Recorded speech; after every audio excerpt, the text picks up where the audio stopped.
Materi pertama tentang pengembangan media pembelajaran dalam fisika dengan narasumber Bapak Fauzi Bakri. Dan materi kedua, pengenalan sensor dan mikrokontroler dengan narasumber Ibu Dr. Widyaningrum Indrasari. Kedua penyampaian materi ini akan dipandu langsung oleh moderator kita, Ibu Dr. Umiatin. Sebelum menyerahkan ke moderator, saya bacakan, saya kenalkan dulu Ibu Dr. Umiatin MSI ini adalah salah satu dosen program studi fisika FMIPA Universitas Negeri Jakarta, kelahiran 1979, bergabung di Universitas Negeri Jakarta sejak 2006. Ibu Dr. Umiatin ini menamatkan S1 dan S2-nya di Institut Teknologi Bandung, jurusan fisika, dan S3-nya di Universitas Indonesia dengan bidang ilmu biomedik. Baik, kepada Ibu Dr. Umiatin MSI, saya serahkan. Nanti mohon dapat langsung dari materi 1, kemudian materi 2, dikembalikan lagi ke saya. Mohon di ujung ya, Bu Umi ya. Terima kasih. Eh, Silahkan, Bu Umi. Bu Dewi, mohon izin dulu ini. Saya harus Oh iya, siap-siap ke kantor, ada keperluan. ya Mohon izin Pak juga Iwan. ya, Terima kasih Pak Ibu Terima Dr. kasih Iwan Pak Iwan. Widyaningrum, hadir. Bapak Ibu narasumber, Bapak Ibu sekalian, serta Ibu Kepala Sekolah. Saya mohon izin ya, Bapak Ibu. Terima kasih Pak Iwan. Ya, terima Ya, kasih Pak baik. Iwan atas Assalamualaikum, sukses waktunya. acaranya, Bu. Terima Amin. kasih Pak Iwan. Ya. Terima kasih Bu Dewi. Bismillahirrahmanirrahim. Assalamualaikum warahmatullahi wabarakatuh. Waalaikumsalam warahmatullahi wabarakatuh. Yang saya hormati Ketua Pelaksana Program KKN Ibu Dia, Kepala Sekolah MAN 7 Jakarta, Ketua MGMP Fisika Jakarta Selatan dan Provinsi DKI, Ketua Sanggar MGMP Fisika Jakarta Selatan, Bapak Ibu Guru Fisika yang sudah hadir pagi ini beserta para mahasiswa Fisika UNJ. Alhamdulillah kita pagi ini masih diberikan nikmat sehat sehingga kita masih mendapatkan kesempatan untuk menuntut ilmu dan juga menjalin silaturahmi dalam acara pelatihan ini. Ada dua materi yang nanti akan disampaikan pagi ini adalah yang pertama mengenai pengembangan media pembelajaran, kemudian yang kedua mengenai pengenalan sensor dan mikrokontroler. Telah hadir bersama kita Bapak Fauzi Bakri MSI sebagai narasumber pertama. Bapak Fauzi Bakri MSI ini menyelesaikan pendidikan S1 dan S2-nya dari program studi fisika Universitas Negeri Padang, kemudian Institut Teknologi Bandung, dan saat ini beliau sedang menyelesaikan program doktor di program Teknologi Pendidikan Universitas Negeri Jakarta. Cukup banyak publikasi dan juga penelitian beliau mengenai media pembelajaran, dan beliau adalah salah satu ahli media pembelajaran fisika di Universitas Negeri Jakarta. Baik, untuk mempersingkat waktu, kepada Pak Fauzi Bakri, saya persilahkan. Terima kasih Bu Umi. Assalamualaikum warahmatullahi wabarakatuh. Halo. Waalaikumsalam warahmatullahi wabarakatuh. Pak Fauzi, nanti waktunya sampai jam 10:30 ya. Ya, siap. Makasih. Bapak Ibu semua, Assalamualaikum warahmatullahi wabarakatuh. Selamat pagi, salam sejahtera buat semua. Alhamdulillahirrahmanirrahim. Pagi ini kita bisa bersama bertemu Maya di ruang Zoom ini. Yang saya hormati di sini ada Bapak Kepala Seksi Pendidikan Madrasah Kemenak Kota Jakarta Selatan, Bapak Dr. Andes Trisnadian MPD. Di sini juga ada Bapak Ketua Sanggar MGMP Fisika Madrasah Aliyah DKI Jakarta, Bapak Dr. Andes Usman Ali MPFIS, ya, Magister Pendidikan Fisika ya Pak ya. Kemudian ada Bapak Ketua MGMP Fisika Madrasah Aliyah Provinsi DKI Jakarta, Bapak Dr. Andes Soeharto MPD. Juga ada Bapak Ketua MGMP Madrasah Aliyah Kota Jakarta Selatan, Bapak Teguh Priyanto MPD. Serta yang saya muliakan Ibu Kepala Man 7 Jakarta, Ibu Hajah Rifkiati MPD, serta yang saya muliakan Ibu Ketua Pelaksana kegiatan ini, Ibu Dr. Widya Ningrum Indrasari MSI. Baik Bapak Ibu, mungkin saya mohon izin untuk share screen ya Bapak Ibu.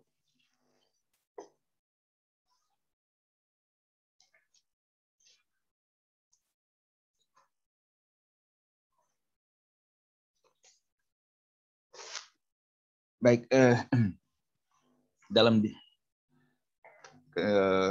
kesempatan kali ini kita akan berdiskusi tentang media dalam pembelajaran fisika. Namun sebelum kita masuk ke diskusi ini, ya, saya ingin sedikit ada kuis dulu dengan Bapak Ibu. Ya, ini bukan pretest, hanya kuis saja. Ya, jawabannya cukup berikan emoji jempol jika Bapak setuju dan emoji sedih jika tidak setuju atau salah, pernyataannya salah ya.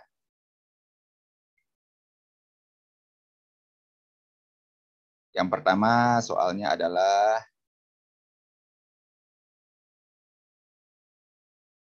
oke, silakan Bapak Ibu kasih jawabannya.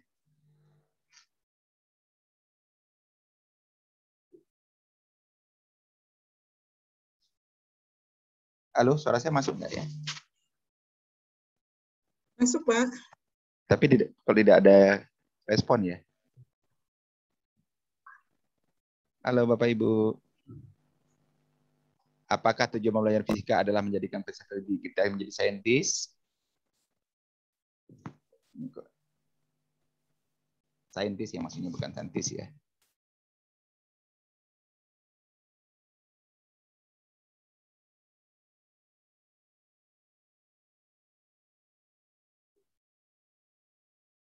Oke, jadi hanya ada dua nih yang memberikan imut ya. Hanya Bu Noni dan Bu Weni nih yang kasih emoji ya. Emojinya di mana sih yang buat ngetik? Itu ada Bu Masuk di kanan bawah, di Zoom, bantuan Zoom itu ada emoji di titik 3.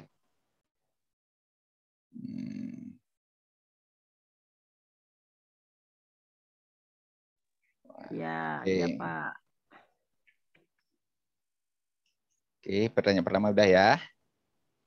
Sekarang kita lanjut ke pertanyaan kedua.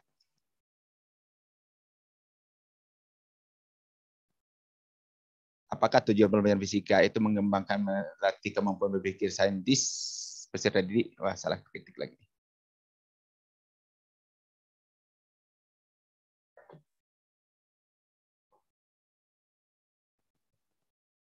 Ya, apakah tujuan pembelajaran fisika itu mengembangkan kemampuan berpikir saintis peserta didik?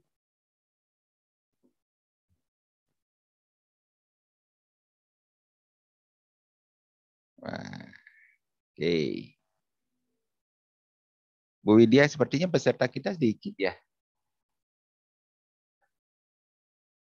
Nggak banyak yang ngasih respon. Oke. Yang ketiga. Ya, sekarang ketiga.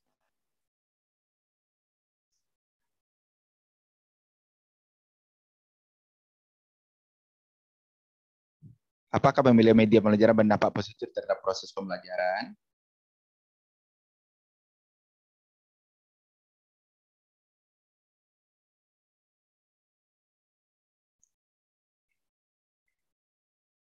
Oke.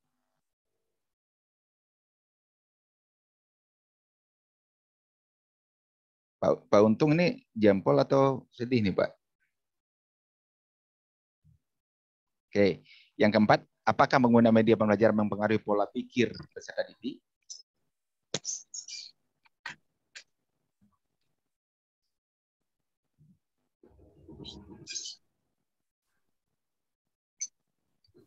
Oke. Wah, Bu Puji tidak setuju ya? Media itu mempengaruhi pola pikir ya? Kalau yang lain pada setuju. Oke, baik Bapak Ibu. Dari 4 pertanyaan ini tergambar bahwa ternyata apa yang saya pikirkan dengan apa yang Bapak Ibu pikirkan sudah sejalan ya. Bahwa pembelajaran fisika yang kita berikan di sekolah itu bukan menjadikan anak didik kita menjadi seorang saintis ya. Tapi kita bertujuan untuk melatih kemampuan berpikirnya sebagai seorang saintis. Jadi jangan Bapak Ibu berharap dia menjadi saintis ya. Karena dia tidak akan bisa bekerja apa-apa setelah tamat SMA. Tapi kita harapkan kemampuan berpikirnya sudah saintis ya. Inilah yang akan menjadi pokok diskusi kita pada hari ini. Ya. Kita tahu bahwa ya Bapak Ibu mungkin juga sependapat bahwa pembelajaran fisika ini harus dilakukan secara pendekatan saintifik. Ya. Bahkan hampir semua mata pelajaran sekarang diharapkan mengikuti apa yang kita ajarkan di fisika. Pendekatan saintifik. Bahwa kita dalam pembelajaran itu menggunakan kaidah-kaidah keilmuan dengan membuat serangkaian aktivitas pengumpulan data melalui observasi. Bagaimana siswa bisa menanya, bereksperimen, mengolah informasi dan data sehingga dia bisa mengkomunikasikan. Bapak Ibu, ya, kalau kita lihat di kurikulum fisika di SMA, materi fisika pertama yang diajarkan adalah tentang konsep gerak. Ya. Kenapa kita mengajarkan konsep gerak? Di konsep gerak, kita mulai dengan gerak lurus beraturan. Setelah itu baru gerak lurus berubah beraturan. Diaplikasikan setelahnya gerak jatuh bebas, gerak vertikal ke atas, baru gerak parabola. Boleh enggak kalau saya ubah kurikulum? Gerak parabola duluan. Bisa enggak?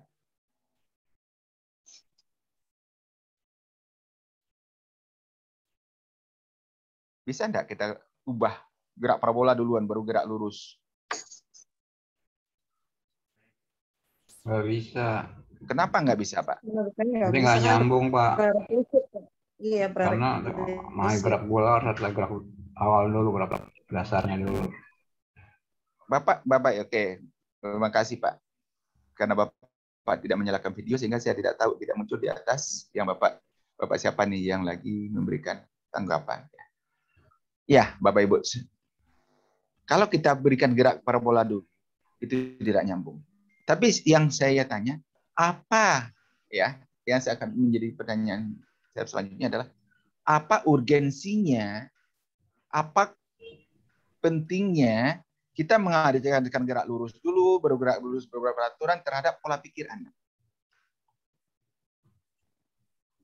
Kenapa khususnya gerak lurus dulu, gerak lurus berubah beraturan, gerak ya kita aplikasikan gerak jatuh bebas, gerak vertikal ke atas, baru gerak parabola. Apa urgensinya dalam pola pikir Anda? Pak. Prerequisite seperti halnya matematika. Matematika kan nggak mungkin belajar kali-kalian sebelum tambah-tambahan misalnya seperti itu. Oke, ya. Selain dari prasyarat, apa kira-kira terhadap pola pikirnya?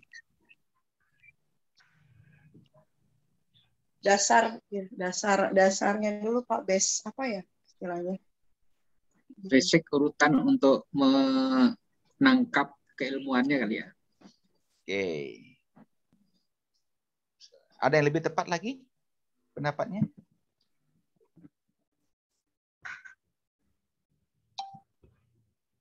Coba Bapak Ibu lihat ya.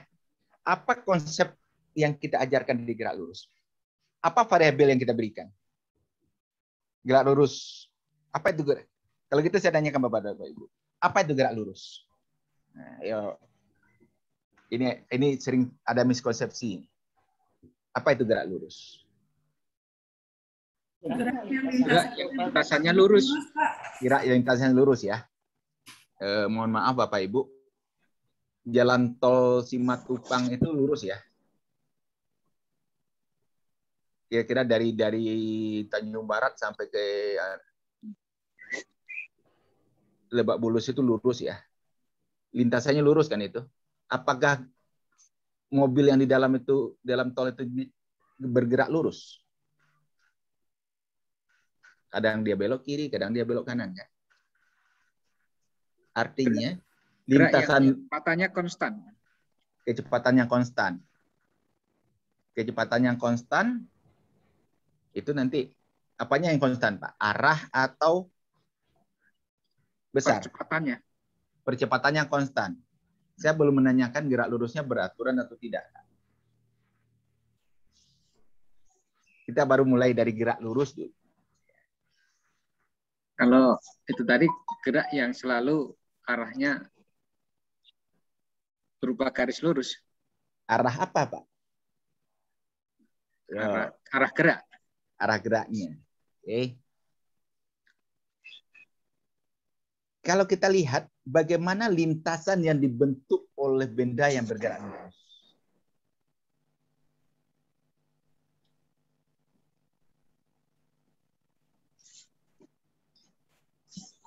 Ayo, bagaimana lintasan yang dibentuk oleh benda yang bergerak lurus? Berupa garis lurus, Pak. Ya. Jadi lintasan yang dibentuk berbentuk garis atau lintasan yang dibentuknya berupa garis lurus ya. Bukan karena lintasannya lurus dia bergerak lurus ya Bapak Ibu, tapi karena maka kita di sini perlu media kan. Kita perlihatkan itu jalan tol yang lurus. Ya. Kita lihatkan jalan-jalan benda yang bergerak di situ. Di sini saya tidak memberikan gambar, tapi saya memberikan ilustrasi. Ya. Oke. Jadi, Bapak Ibu, sekarang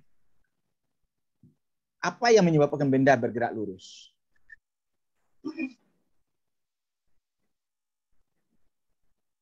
Besaran. Ayo, apa yang menyebabkan benda bergerak lurus?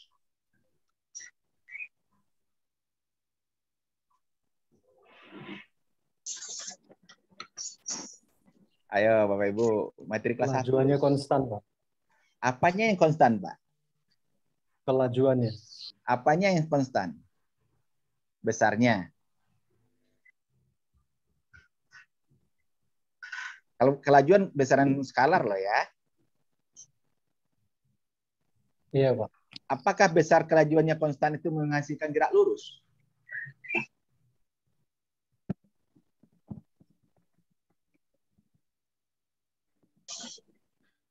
Bapak Ibu yang mengajarkan gerak melingkar beraturan juga memberikan kelajuannya juga konstan, tapi geraknya melingkar.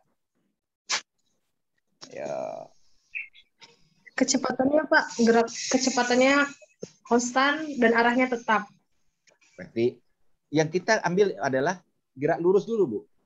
Kalau gerak lurus berarti besar kita nggak memperhitungkan dulu. Apa yang kita perhitungkan adalah arah kan? Bila ya, arah kecepatannya konstan, pasti geraknya lurus. Maka itu konsep awal. Kita berikan ke anak. Kita bentuk pola pikirnya dulu. Lihat satu konsep dulu. Arah kecepatannya saja dulu. Kalau arahnya konstan, maka akan menghasilkan perpindahan yang membentuk garis lurus. Ubah lagi sedikit. Bagaimana kalau besar kecepatannya konstan? Yang terjadi gerak apa? Arahnya konstan, besar kecepatannya konstan. Gerak lurus beraturan. Gerak lurus beraturan. Jadi di sini bagaimana pentingnya mengumpulkan data informasi, bagaimana kita menggali. Siswa juga bertanya dalam dirinya untuk menjawab pertanyaan tadi.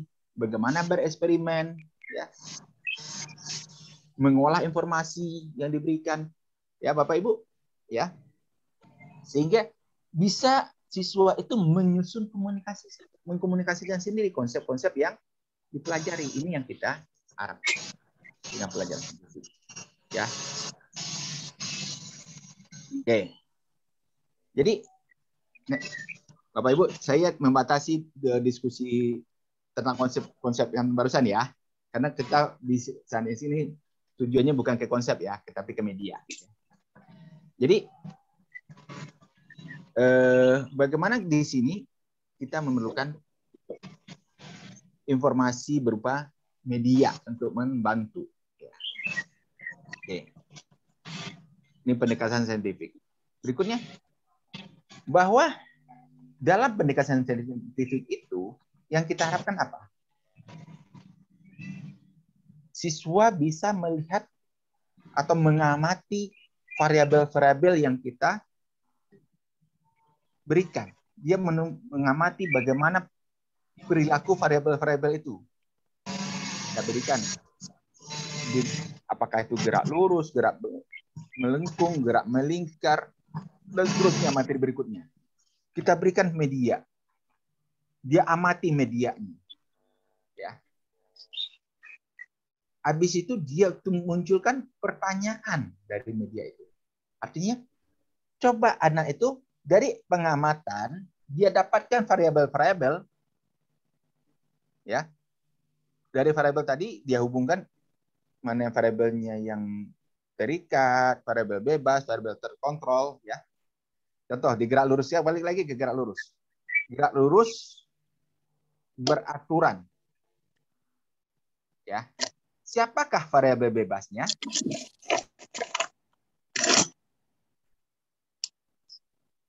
Siapakah variabel bebasnya?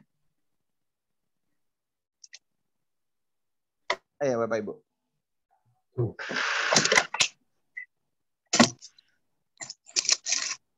Siapa yang menjadi variabel bebas?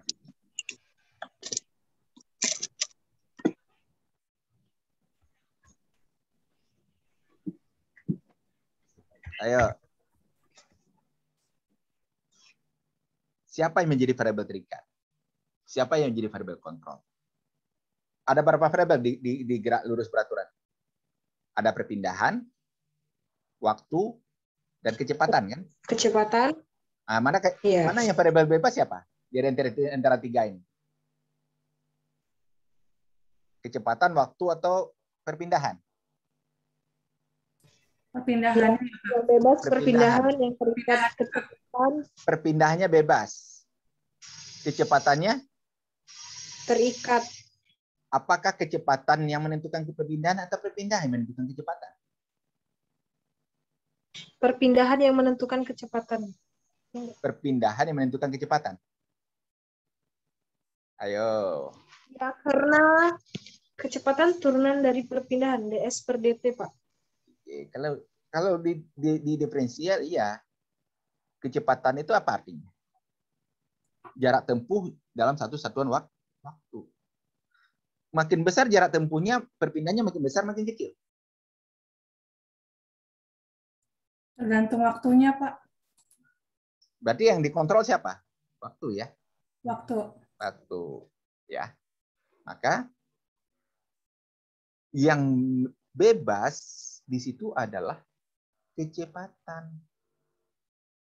Bebas kita menentukan kecepatannya mau berapa. Bapak Ibu naik motor, yang Bapak Ibu ubah-ubah kecepatannya atau perpindahannya? Kecepatan. Kecepatan kan? Berarti yang bebas adalah kecepatan. Yang terikat adalah perpindahan. Nah, bagaimana anak bisa di sini menghipotesiskan hubungan variabel bebas dengan terikat? Nah, itu adalah bagian questioning. Ya. Habis dia rumuskan, bagaimana dia menalar? Ya. Bagaimana dia menalar? Ya. Kemudian dia lakukan eksperimen. Ya. Jadi Ini mengamati, ini dia menanya, merumuskan sebuah pertanyaan. Menalar itu dia menyusun hipotesis. Hipotesis di sini ya, di bagian menalar. Habis itu dia lakukan eksperimen. Eksperimen ini memerlukan media. Ya. Dalam bereksperimen, ya, itu diharapkan terbentuk networking, terbentuk jejaring antara siswa satu dengan siswa lain, antara siswa dengan guru, guru dengan siswa. Di situ muncul diskusi, ya. Ini yang kita harapkan, Bapak Ibu. Networking ini penting, Bapak Ibu, daripada hanya kognitif, ya. Bapak Ibu mungkin, ya, punya saudara yang nggak lolos pendaftaran seleksi pegawai di suatu perusahaan karena gagal di FGD terakhir, forum diskusi grup, ya, forum grup diskusi, ya. Terakhir itu biasanya diadakan grup diskusi. Bagaimana calon pegawai di situ disuruh berdiskusi menyelesaikan sebuah masalah. Yang dominan itu akan gugur, yang hanya diam juga akan gugur. Itu apakah pernah kita latihkan di sekolah? Apakah pernah kita sebuah eksperimen membuat networking? Ini yang diharapkan, ya. Bahwa media-media pembelajaran yang kita gunakan itu diharapkan bisa membuat siswa-siswa kita atau peserta-peserta didik kita itu membentuk jejaring antar temannya dalam hal apa? Dalam hal menyusun konsep yang dia eksperimenkan. Sehingga apa yang menjadikan tujuan pembelajaran saintifik itu dilakukan di sekolah? Yang pertama adalah bagaimana kita meningkatkan kemampuan berpikir peserta didik. Ya. Yang kedua, bagaimana membentuk kemampuan mereka peserta didik kita ini dalam menyelesaikan masalah secara sistematik. Ya. Selama peserta didik kita masih menyelesaikan masalah dengan tawuran, berarti pendidikan kita dalam keadaan gagal. Ya. Permasalahan itu diselesaikan secara sistematik. Ya, ini kita ajarkan di fisika. Ya, kalau ada anak didik Bapak Ibu yang bunuh diri, ya, berarti Bapak Ibu gagal mengajarkan fisika kepada anak didik. Oke. Yang ketiga, tujuan pembelajaran fisika yang saintifik ini apa? Menciptakan kondisi pembelajaran supaya peserta didik merasa bahwa belajar merupakan suatu kebutuhan. Coba, saya kembali lagi ke contoh awal tadi, ya. Kita mengajarkan anak didik kita pertama konsep gerak. Ya. Bahwa gerak itu adalah bila terjadi perubahan dari titik acuan. Bagaimana perubahannya dari titik acuan? Bagaimana kecepatan perubahan posisinya? Bagaimana arahnya? Besarnya? Maka kita mendefinisikan tentang konsep gerak lurus. Gerak lurus itu berarti tadi sudah kita definisikan, yaitu gerak yang kecepatannya mempunyai arah yang konstan. Karena kecepatan atau besaran vektor dia punya arah dan besar nilai. Bagaimana kalau nilainya konstan? Maka muncullah gerak lurus beraturan. Bagaimana kalau geraknya berubah? Maka muncullah gerak lurus berubah beraturan. Berarti di gerak lurus berubah beraturan kita menambahkan satu variabel lagi, yaitu adalah percepatan. Bagaimana kalau percepatan dan percepatannya segaris dan searah? Gerak lurus berubah beraturan dipercepat. Bagaimana kalau dia segaris dan berlawan arah? Gerak lurus berubah beraturan diperlambat. Ya kan? Kalau searah, jatuh bebas. Kecepatannya ke bawah, percepatan gravitasinya juga ke bawah. Gerak vertikal ke atas, kecepatannya ke atas, percepatan gravitasinya, kecepatannya ke atas, percepatan gravitasinya ke bawah. Saling berlawanan arah. Maka makin ke atas dia makin pelan. Berikutnya, bagaimana kalau kecepatan dan percepatannya bentuk sudut? Sehingga di situ terlihat ya, kita melakukan suatu peningkatan kemampuan berpikir anak didik kita. Lihat perubahan satu variabel berikut.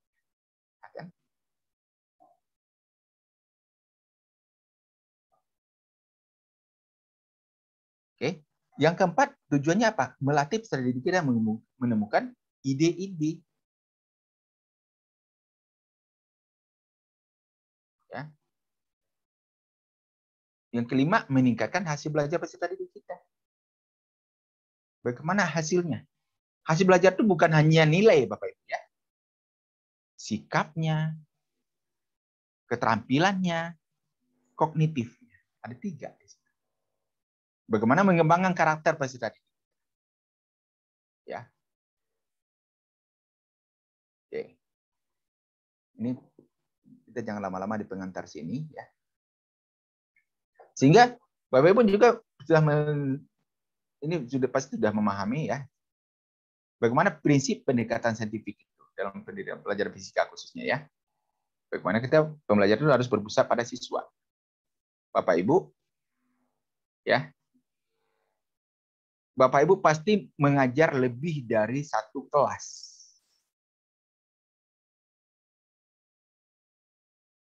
Di kelas 10, Bapak Ibu mengajar kelas 10 pasti lebih dari 1 kelas.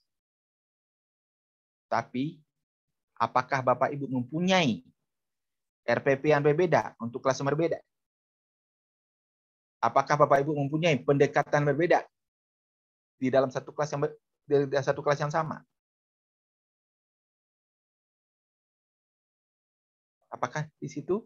Kalau Bapak Ibu mempunyai rencana pembelajaran yang sama untuk semua kelas, membuat pendekatan yang sama dalam satu kelas, berarti Bapak Ibu belum melakukan pembelajaran yang berpusat pada siswa. Ya. Bapak Ibu di situ perlu bervariasi dalam media, bervariasi dalam pendekatan. Bagaimana kita mengembangkan media-media itu, ya, agar siswa kita ya bisa belajar, Bapak Ibu, bahwa pola berpikir anak itu ada yang induktif, ada yang deduktif. Ya, ada yang maunya dari khusus ke umum, ada yang maunya dari umum ke khusus. Ya. Kemudian yang kedua, dalam pembelajaran yang saintifik dengan pendidikan begini diharapkan pembelajaran membentuk student self concept. Bagaimana student itu membangun konsepnya sendiri. Oke. Maka dari media yang kita berikan itu bagaimana siswa bisa membangun konsepnya. Sehingga kita terhindar dari sebuah verbalisme. Ya. Tidak hanya penjelasan-penjelasan saja. Ya. Kemudian bagaimana kita mendorong siswa untuk bisa mengasimilasi dan mengakomodasi konsep hukum dan prinsip yang digunakan. Ya. Nah, ini mungkin inilah yang menjadi topik pelatihan yang dimotorin oleh Ibu Dia sekarang. Bagaimana kita, Bapak Ibu, anak-anak didik kita itu banyak yang berminat dalam mengembangkan media-media sederhana berbasis mikrokontroler. Bahwa mereka bisa membuat robot, bisa membuat macam-macam gitu ya, alat ukur dan macam-macamnya. Nah, ini bagaimana kita mencoba memfasilitasi. Itu mungkin yang menjadi topik utama dalam kegiatan kita dalam beberapa minggu ke depan. Yang kelima, bagaimana dalam pembelajaran saintifik ini kita mendorong terjadi peningkatan kemampuan berpikir peserta didik kita. Bagaimana kita mengembangkan pembelajaran. Sekarang itu kita tertuntut apa? Ada HOTS. Belajar dengan keterampilan berpikir tingkat tinggi. Bahwa kita pembelajaran tetap ada lots-nya. Tapi bagaimana siswa itu tidak hanya kita berikan kemampuan mendefinisikan, menghafal, mendefinisikan, menerapkan, tapi kita dorong dia ke kemampuan yang lebih tinggi. Kemana? Bagaimana dia bisa menganalisis, bagaimana dia bisa menyimpulkan, bagaimana dia bisa mengkreasi. Ini yang kita harapkan. Ya. Sehingga muncul kreativitas anak didik kita. Bapak Ibu tahu, bedanya anak SMA di Indonesia dengan anak SMA di Cina. Kalau anak SMA di Indonesia, ya ada yang tiap tahun, bahkan ada yang tiap bulan, gonta-ganti HP. Kalau di Cina, tiap tahun atau tiap bulan dia menghasilkan HP baru. Kalau kita gonta-ganti HP baru, kalau dia menghasilkan HP baru. Inilah kita coba memfasilitasi bagaimana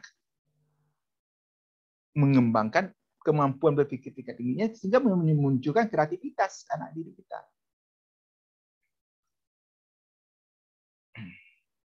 Jadi kemudian bagaimana juga meningkatkan motivasi belajar siswa dan memotivasi mengajarnya guru. Bapak Ibu mana yang lebih termotivasi mengajar? Peserta didiknya yang diam mendengarkan atau aktif berdiskusi? Kira-kira Bapak Ibu semangat mana masuk kelas? 2 kali 50 menit Bapak Ibu mengajar, atau di sekolah 2 kali 45 menit, siswanya diam semua memperhatikan Bapak Ibu ke depan. Bingung kita, maksudnya tidak.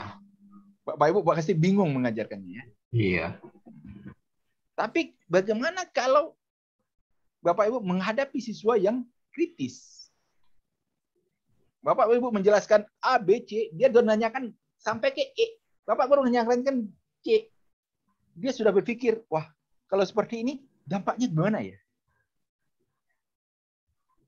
Bapak Ibu tertantang kan, termotivasi untuk meningkatkan. Maka dari mana kita merangsang anak didik kita itu untuk bisa meningkatkan pola pikirnya? Lagi-lagi kita menyiapkan media belajarnya. Ya. Dan seterusnya ya. Oke, lanjut.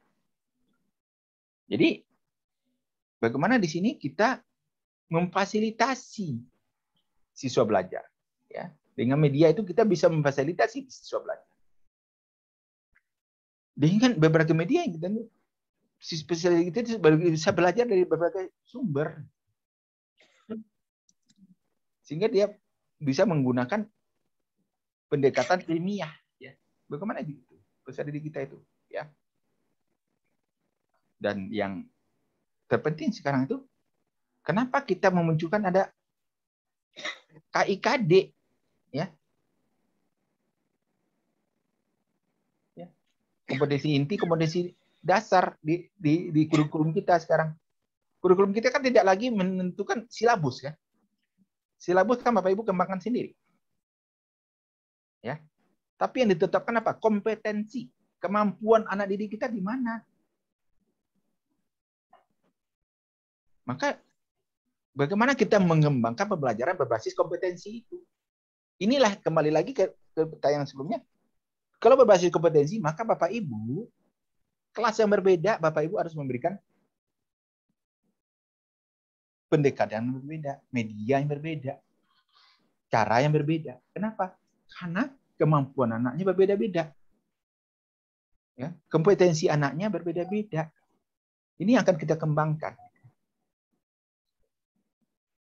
Dan seterusnya ya. Bagaimana pembelajaran itu harus dibuat secara terpadu, ya.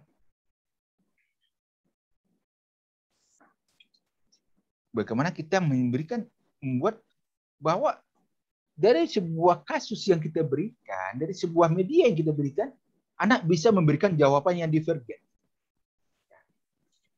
Dia bisa memandang dari sudut pandang tertentu. Bapak Ibu kasih gambar gajah. Ya. Atau tampilkan gajah. Maka orang yang melihat gajah dari depan itu mendefinisikan gajah dari segi kepala, belalai, ukuran badan. Dia tidak akan mendefinisikan tentang bentuk ekor gajah. Kenapa? Dia tidak melihatnya. Apakah dia salah? Tidak, karena dia memandangnya dari depan. Kalau mandang dari samping, lain lagi. Mandang dari belakang, lain lagi. Mandang dari atas, lain lagi. Ya kan? Jadi silakan peserta didik itu memandang kasus itu berbagai macam. Namun apa? Ini yang kita bawa ke dalam kelas. Ya. Sehingga apa yang terjadi? Peningkatan keseimbangan, kesinambungan, keterkaitan antar hard skill dan soft skill. Ini di sini media sangat mendukung, sangat menentukan bagaimana hard skill dan soft skill yang kita akan kembangkan pada anak didik. Sehingga apa yang kita harapkan Bapak Ibu? Ya. Pembelajaran yang kita terapkan itu ya, memberikan nilai-nilai yang memberikan keteladanan. Ingarso sung tulodo. Dengan keteladanan itu diharapkan apa? Bisa membangun kemauan anak didik kita untuk mengembangkan kemampuan pikirnya, mengembangkan keterampilannya, mengembangkan kreativitasnya. Ing Dio mangun karso. Sehingga muncul kreativitas anak didik kita dalam proses pembelajaran. Itulah yang Tut Wuri Handayani. Ya. Logo kementerian kita. Kemdikbud. Ya. Dalam pembelajaran kan Bapak Ibu mengajukan Kemdikbud kan. Dalam pengelolaan MA ini mengacu ke Kemenang. Ya. Sehingga diharapkan apa? Terjadilah pembelajaran anak didik itu tidak hanya di sekolah. Di masyarakat dia belajar, di rumah dia belajar.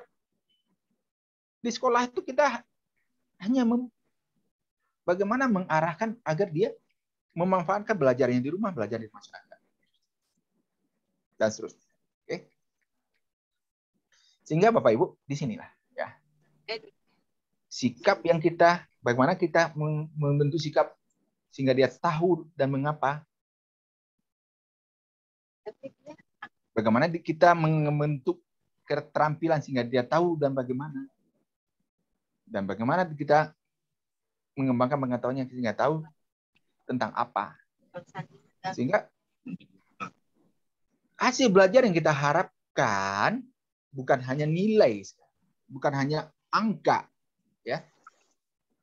Kita mengharapkan melahirkan peserta didik yang produktif, kreatif, inovatif, dan afektif melalui penguasaan sikap, keterampilan, dan pengetahuan yang terintegrasi. Gitu ya. Jadi ada di tengah-tengah ini yang kita harapkan. Ya. Bahwa tiga-tiga ini jadi satu kesatuan. Kalau saya gambarkan dengan diagram Venn ini, berarti ini irisan ketiga-tiganya adalah hasil itu irisan dari ketiga-tiganya. Ya. Oke. Sehingga pembelajaran sains inovatif itu apa? Bagaimana kita Bapak Ibu melakukan pendekatan pengajaran yang memberikan kebaruan dengan berdasarkan kebutuhan pembelajaran. Sehingga Bapak Ibu harus inovasi dalam strategi, metode, prinsip. Ya. Dibantu dengan media yang digunakan dalam pembelajaran sains ini. Sehingga kita bisa memenuhi tuntutan pembelajaran fisika itu. Apa? Anak bisa melakukan pemecahan masalah. Dia bisa belajar berdasarkan pengalaman. Kembali lagi ke contoh tadi. Dari gerak lurus, dia lihat pengalaman belajarnya apa sebelumnya. Dia baru melihat gerak lurus peraturan, baru melihat kepada, kalau gerak lurus dia melihat kepada arah kecepatan yang konstan. Gerak lurus beraturan, dia melihat arahnya konstan, besarnya konstan. Gerak lurus berubah peraturan, arahnya konstan, besarnya berubah secara beraturan. Berubahnya dipercepat, berubahnya diperlambat. Di situ ada percepatan dan seterusnya. Itu bagaimana kita membentuk pengalaman setahap. Ya. Oke.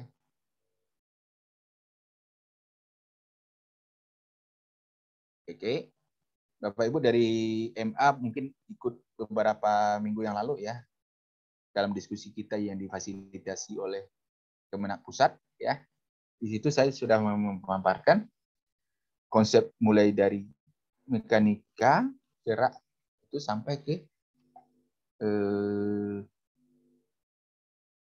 minggu pertama kan saya mengisi tempoh hari itu kinematika, dinamika, dan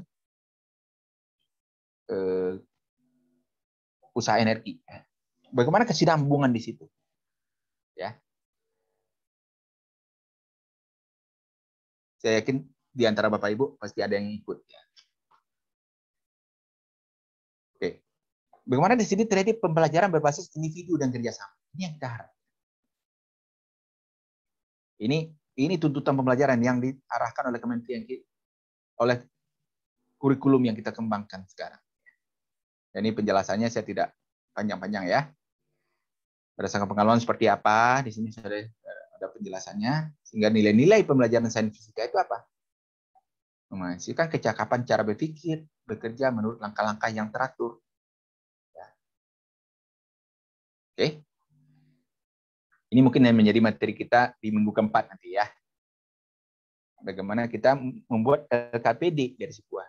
Jadi Bapak Ibu hasilkan dulu, dikenalkan oleh Bu Widya dulu tentang menggunakan alat, bagaimana menggunakan alat itu, dan kita tunjang dengan LKPD sehingga terjadi proses pembentukan pola berpikir anak dengan pembelajaran yang dengan langkah-langkah yang teratur. Sehingga muncul keterampilan mengadakan pengamatan dan penggunaan alat secara eksperimen. Dan kita mengharapkan apa? Terjadi sikap ilmiah pada anak. Apa itu? Tidak berprasangka dalam mengambil keputusan. Keputusan bukan berdasarkan perasaan, bukan berdasarkan hati nurani, bukan berdasarkan itu, tapi apa? Keputusan dalam bermain fisika adalah berdasarkan data dan fakta. Yang kedua apa? Siswa kita mempunyai sikap yang sanggup menerima gagasan dan saran baru. Bebas dari takhayul. Bapak Ibu, kenapa kita dilarang ya menjahit di waktu senja? Sebagai orang fisika, jawabannya apa? Hampir di semua daerah itu punya tahayul itu. Nggak boleh menjahit di waktu senja, waktu maghrib.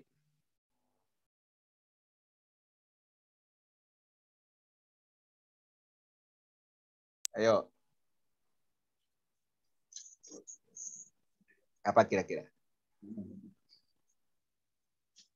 Supaya tidak ketusuk jarum, Pak. Ya kenapa, Pak? Ya karena gelap kalau udah sore senja itu. Senja itu kan terjadi perubahan dari siang ke malam, Pak. Iya. Ya. Ya.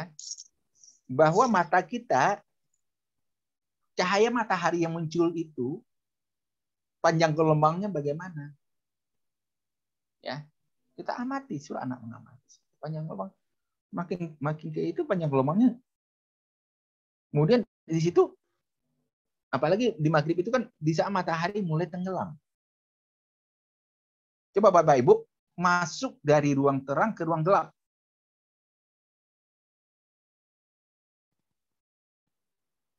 Bisa lihat enggak? Dari ruangan, Bapak Ibu masuk dari ruangan sekarang ada nyala lampunya, masuk ke ruangan yang lampunya matikan.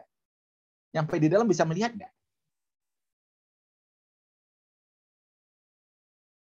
Bagaimana kemampuan iris mata kita menangkap sinar dari ruang terang ke ruang gelap? Ya, berbeda lagi. Bagaimana? Tapi sebaliknya dari ruang gelap ke ruang terang itu nggak ada masalah. Maka apa? Disarankan kita belajar di pagi hari. Disarankan kita beraktivitas di setelah subuh. Nah, itu adalah bentuk-bentuk pembelajaran fisika untuk mengubah sikap, gitu ya. Berikut, pembelajaran fisika itu mengarahkan siswa itu bisa membedakan antara fakta dan opini. Opini itu berdasarkan pendapat orang saja. Fakta itu berdasarkan data-data. Yang berikutnya apa? Lebih tingkat lagi. Diharapkan kita bisa membuat perencanaan teliti sebelum bertindak. Bagaimana siswa kita itu bisa dia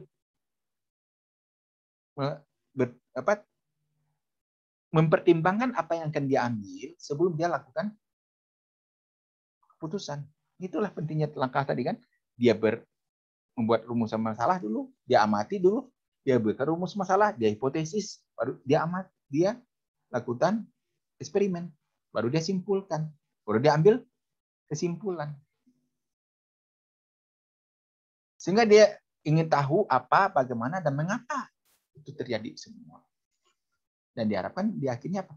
Dia bisa menghargai pendapat orang lain. Ini yang semuanya ini ada di fisika, di mana? Di kegiatan praktikum. Berdasarkan apa? Alat dan media. Ya. Kita lakukan. Oke. Sehingga cirinya apa? Media pembelajaran yang baik adalah media itu harus fiksatif. Kemampuannya bisa merekap, menyimpan, melestarikan, dan merekonstruksi suatu peristiwa atau objek. Maka diperkenalkan hari ini kepada Bapak Ibu media berbasis microcontroller. Ya. Coba Bapak Ibu. Gerak jatuh bebas, Bapak Ibu pakai stopwatch. Baru di on kan, itu dia sudah nyampe di bawah.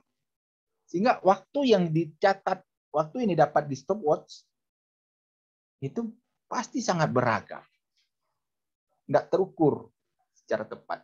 Sehingga apa? Data yang didapatkan dari percobaan jatuh bebas, itu percepatan gravitasinya pasti beragam-agam. Bahkan bisa lebih dari 10. Aneh kan? Percepatan gravitasi lebih dari 10.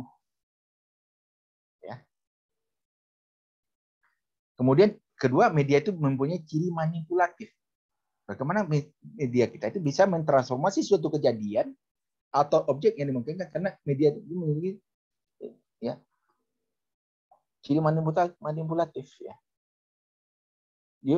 Dia menggambarkan sebuah objek yang kita buat, memanipulasi objek itu menjadi media yang bisa teramati. Ya.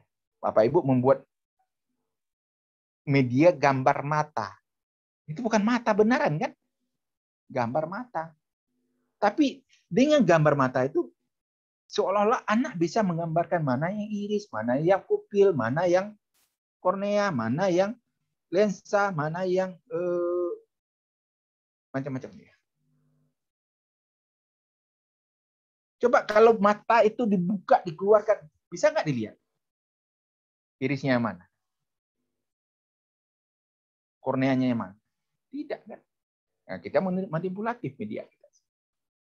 Yang ketiga, media yang baik itu adalah media yang distributif. Memungkinkan suatu objek atau kejadian ditransportasikan ke ruang secara bersamaan. Bisa didistribusikan, bisa dilihat. Nah, ini media tayang. Ya. Bisa dilihat. Makanya. Berarti ada monitor dari apa yang terukur tadi. Ya. Itu nanti detailnya akan diberikan oleh Bu Widya. Ya. Maka tujuan pembelajaran itu ada 5 yang mempengaruhi. Dan salah satunya adalah media pembelajaran. Bapak Ibu sebagai pendidik mempengaruhi ya kemampuan Bapak Ibu, emosi Bapak Ibu, ya, keterampilan Bapak Ibu, pendekatan Bapak Ibu, ya, itu menentukan capaian pembelajaran. Demikian juga dengan peserta didik, kemampuannya, emosinya, ya, keterampilannya dalam mengamati dan seterusnya. Lingkungan ya, juga mempengaruhi. Bapak Ibu yang lokasi sekolahnya di pinggir rel kereta api. Ya. Apalagi mau di lab, baru mengukur terkait goncangan. Tetapi kalau lewat itu kan goncangnya cukup kuat kan, terasa kan. Belum lagi suaranya yang berisik. Jarak puluhan meter, apalagi ratusan meter, itu terdengar. Apalagi kalau di pinggir rel, hanya ada jaraknya puluhan meter. Lebih berisik lagi. Yang keempat, apa yang menentukan? Metode dan teknik yang Bapak Ibu gunakan. Dan yang utama di kegiatan kita hari 4 minggu ini apa? Media. Lagi-lagi media itu menentukan capaian pembelajaran. Sehingga Bapak Ibu, ini adalah salah satu kerucut del, segitiga del atau kerucut del. Oke, ini ada kemampuan membaca, mendengar, melihat, ya, dan seterusnya sampai ke bawah. Kalau kita lihat, ya, semakin banyak indera yang digunakan, semakin, ya lihat nih, kemampuan berpikir nih, kemampuan mengingatnya. Hanya 10% yang bisa kita dapat dari membaca. Ya. Tapi kalau anak itu bisa bekerja dalam pengetahuan yang real, dia akan mendapatkan 90%. Ya. Dari apa yang dia kerjakan. Kalau kita lihat di bagian kanan, ya, semakin banyak kemampuan yang dia terapkan, semakin tinggi kita berpikirnya. Ya. Coba Bapak Ibu, kalau hanya memberikan bacaan, siswa mendengar, kemampuan berpikirnya itu masih rendah. Makanya anaknya masih mudah tawuran. Dia belum bisa menganalisis, apalagi mengkreasi sebuah solusi dari penyelesaian masalah itu. Ini yang dijelaskan oleh Clifford Dell. Maka di sini dapat kita simpulkan bahwa melalui media pembelajaran, guru pendidik dapat menciptakan berbagai situasi kelas, bisa menentukan metode pembelajaran yang akan digunakan dan situasi yang berbeda, serta bisa menciptakan iklim emosional yang sehat di antara peserta didik. Ya.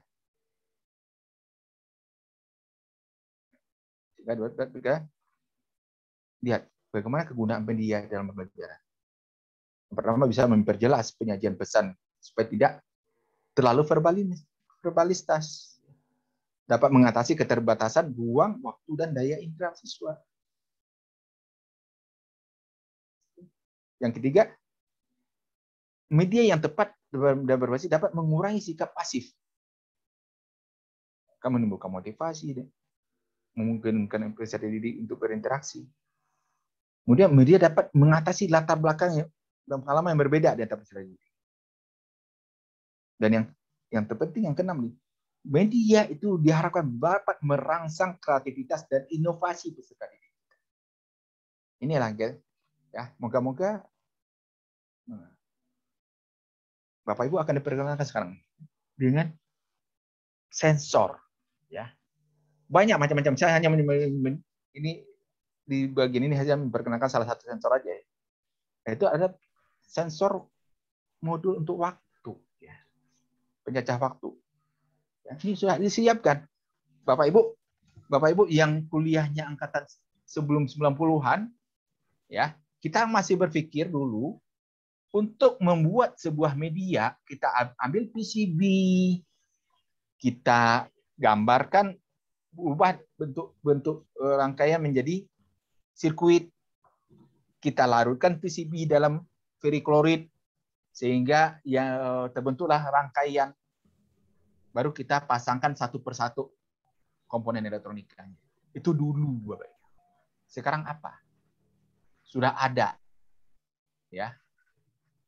Ada yang namanya Arduino Uno. Ya.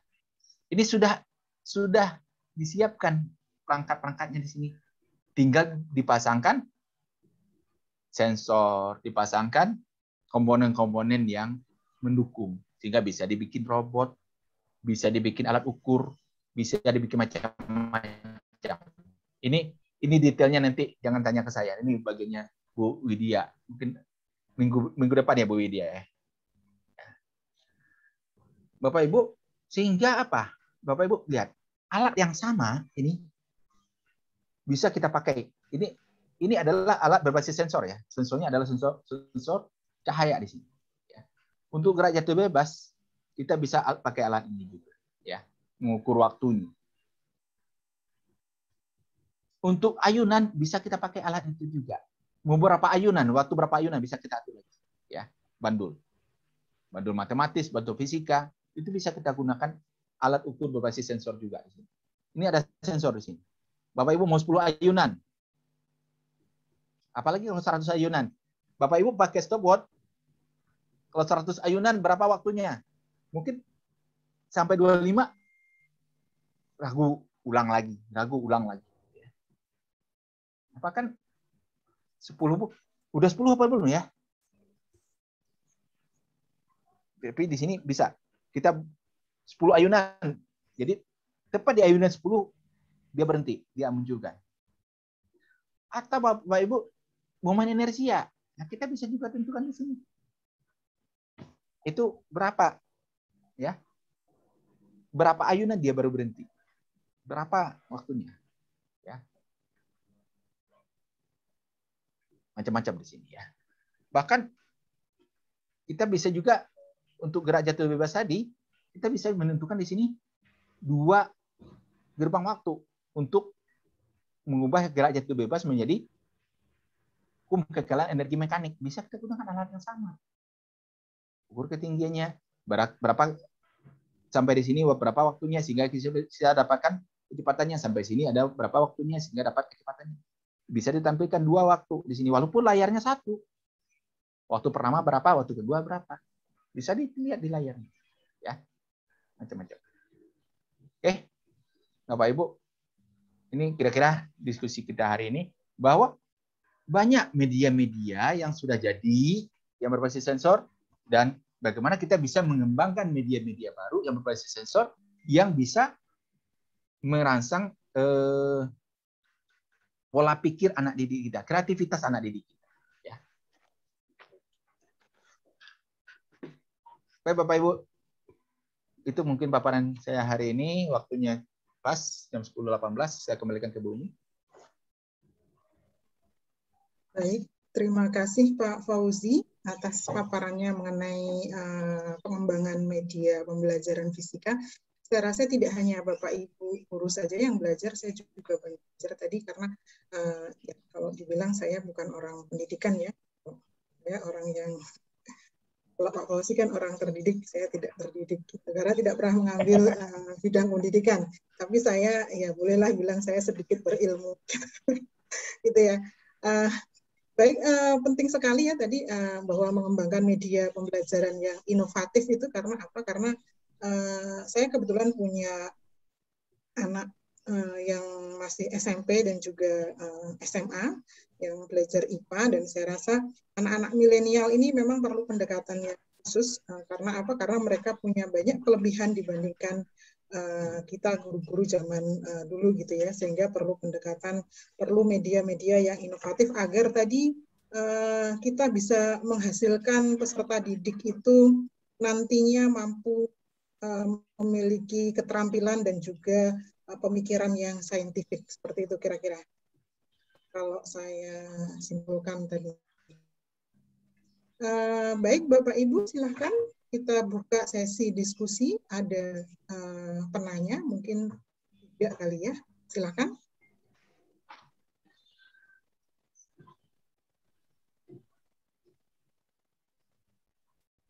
Silakan Bapak Ibu. Mungkin mau sharing juga nggak apa-apa.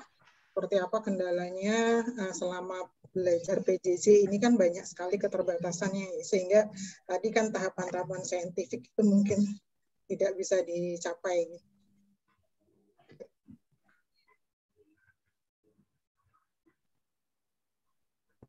Ayo dari peserta silakan, dari MGP atau dari mahasiswa boleh nanya nggak nih Pak? Boleh saja. Mahasiswa boleh nanya nih, silakan.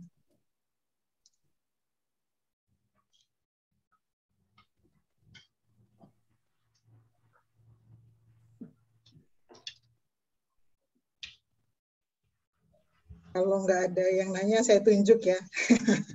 Biasa kalau saya ngajar seperti itu. Saya paksa, saya tunjuk. Silakan, gimana? Ada yang nanya? Ada yang nanya? Oh, ada di chat Pak Fauzi.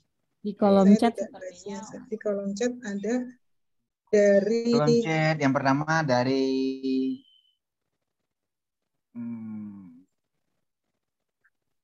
Pak Yestio Pak Fiestio ya. Apakah Ya. dimungkinkan untuk menyampaikan contoh real walaupun rumit dan kompleks terlebih dulu dan melanjutkan dengan menyampaikan hal yang dipelajari saat ini merupakan penyederhanaan dari contoh tadi dengan asumsi-asumsi tertentu. Bapak Ibu, di awal pembelajaran itu kan ada bagian yang namanya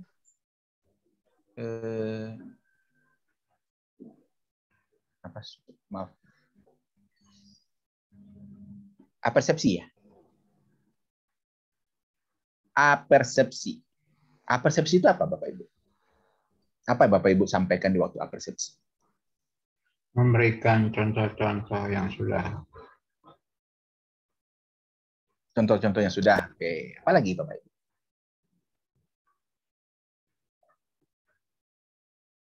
Bapak Ibu tahu itu apa itu apersepsi?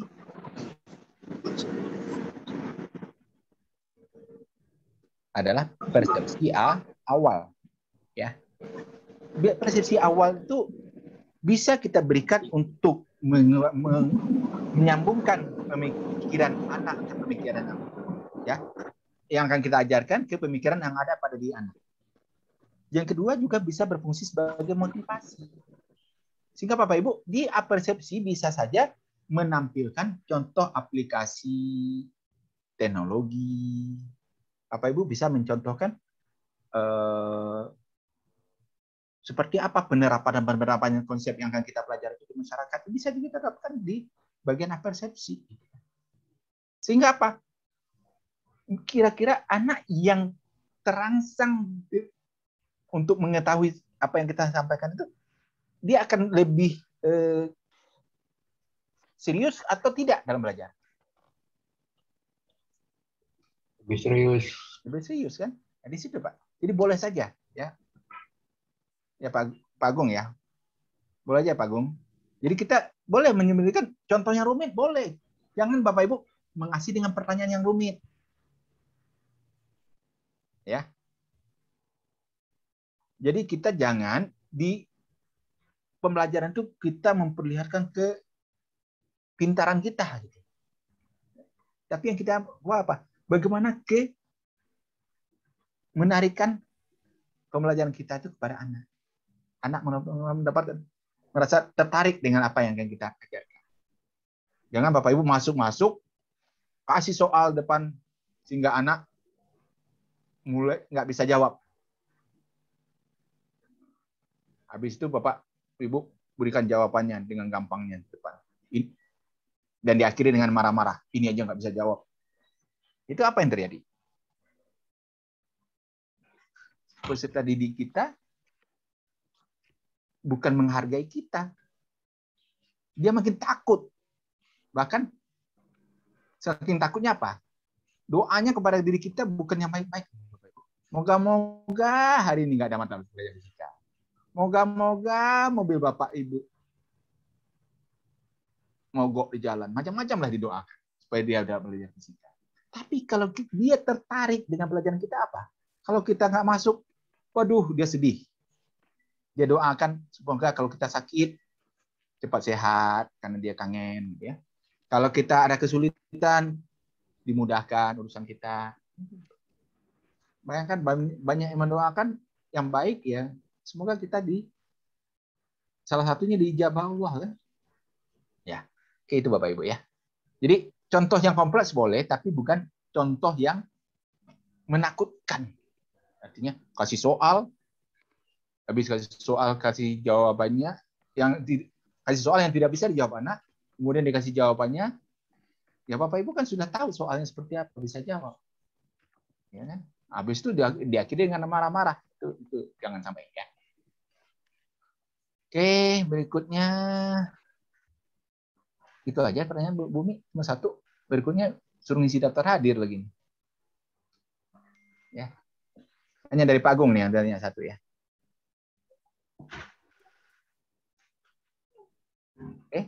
mau sharing, nggak apa-apa. Kira-kira seperti apa selama ini kendala terbesar dalam mengembangkan media pembelajaran itu mungkin ya, karena mungkin terlalu banyak beban di materi sehingga kadang-kadang kita nggak memaksimalkan sumber daya yang ada di sekitar kita untuk sebagai bahan ajar gitu, bahan media. Silakan Bapak Ibu.